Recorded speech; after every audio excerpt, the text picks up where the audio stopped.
Hello, Booktube. This is Bookcase 17, Shelf 4, Part 1. It's moving on with more science fiction, horror, fantasy, that type of thing. So we'll start right off here with one of the greats of science fiction, and that's Robert Silverberg, The New Springtime, which is a sequel to At Winter's End. I do not have a copy of At Winter's End, nor do I have enough Robert Silverberg anymore. Here's an old science fiction book club envelope. So that tells you this was a science fiction book club volume. It's Warner Books, a Warner Communications company, 1990. I really am on the lookout now for Robert Silverberg books. He was everywhere when I was starting out reading. He's been around for a long time, and I always enjoyed his work, so I wish I'd kept it, but we'll keep an eye out. So the next thing is a Larry Niven and Matthew Joseph Harrington, The Goliath Stone. Try to get some light on this. And this is, let's see here, if I can get the pages to turn. A Tom Doherty Associates Books, which is Tor, New York, 2013. Dr. Toby Glyer has effected miracle cures with the use of nanotechnology. But Glyer's controversial nanites are more than just the latest technological advance. They are a new form of life, and they have more uses than just medical. Glyer's nanites also have the potential to make everyone on Earth rich from the wealth of asteroids. So, nanotechnology. Then here is Neil Stephenson's Snow Crash. Absolutely loved this volume. It was excellent. I like the Diamond Age and Snow Crash. I haven't kept up with his writing as much as I should have. So this is Bantam Books, New York. This Bantam Spectre paperback is 2008, but the original hardcover came out in '92. Let me see here.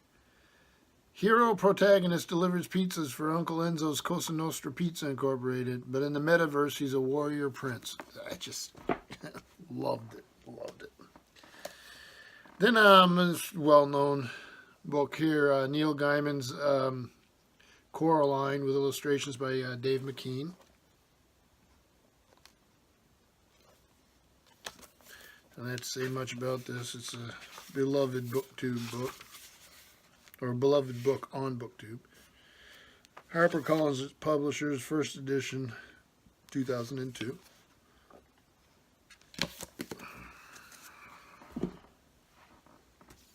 And another Neil Gaiman, The Ocean at the End of the Lane, a novel. I really enjoyed this one. William Morrow, an imprint of HarperCollins Publishing, and it is 2013. I was looking right at it. There's the author. Sussex, England. A middle-aged man returns to his childhood home to attend a funeral. Although the house he lived in is long gone, he is drawn to the farm at the end of the road, where, when he was 7, he encountered a most remarkable girl, Letty Hempstock, and her mother and grandmother.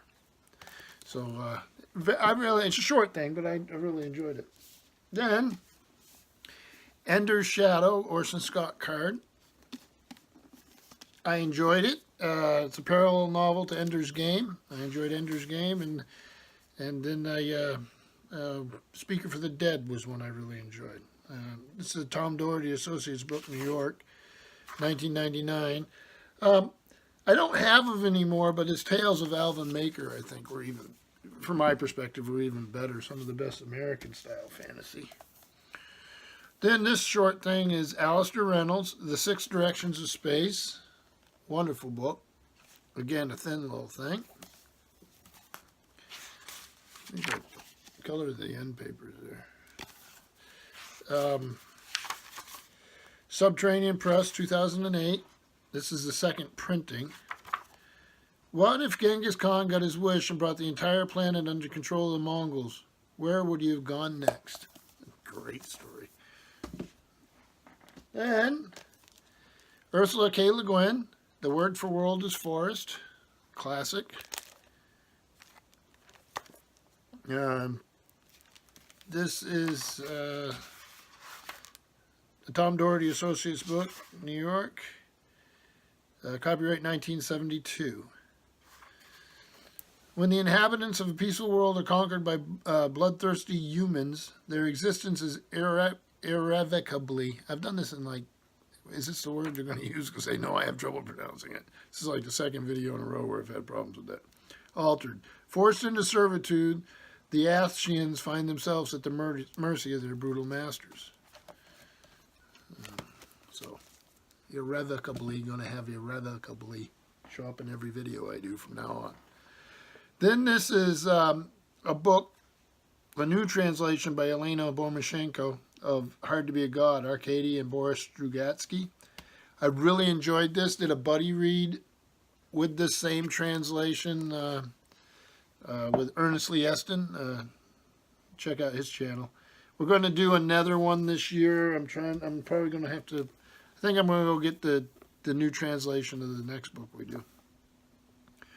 And then here is The Hunger Games by Suzanne Collins. It's a little trade paperback version.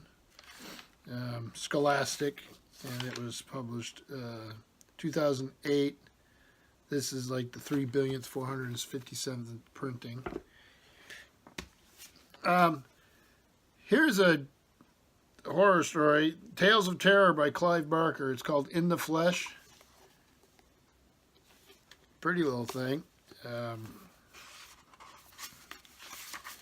Poseidon Press, New York, and this is a first edition, first printing from '86.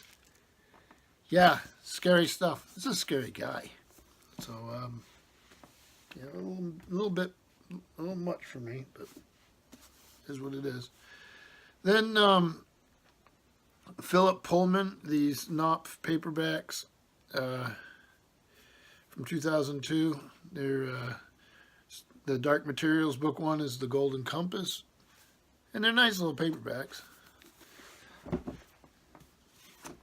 Volume 2 is Dark Materials book 2 is The Subtle Knife, again by Philip Pullman. And then the last is Dark Materials book 3, Philip Pullman, The Amber Spyglass. It's sort of nice additions. I enjoyed the books. I know the new series is out. I haven't quite decided if I'm going to read it yet. I'll watch some reviews on BookTube and make a decision on that. So that was part 1 of the of the 4th bookshelf of Bookcase 17. Thank you, BookTube.